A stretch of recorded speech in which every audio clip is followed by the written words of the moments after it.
All right, so it's time for Friday Fundamentals. And the question we have today is, how do you plan for a mixed family? And what do I mean by mixed family?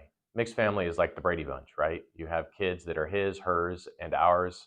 How do you plan for that?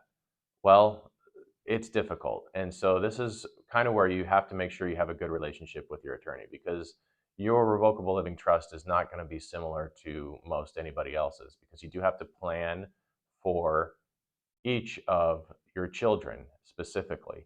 You also have a mix of community property and separate property, usually in these situations, because each spouse has had a family before, they built up some wealth, they now are coming together, they have now jobs in a community of itself. So again, you'll have community property. Each spouse will have their own separate property. They're each going to have their own kids that they want to protect in case they're the first spouse to pass away. You still want to take care of the surviving spouse, and then you want everything to go to your kids the way you had planned it from the beginning.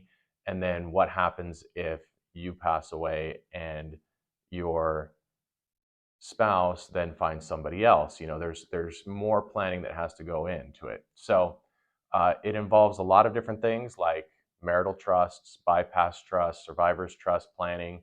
But make sure you have a good relationship with your attorney and that they understand all of these complications and plan for them, so that your kids are protected, your spouse's kids are protected, and the kids that you had together are protected.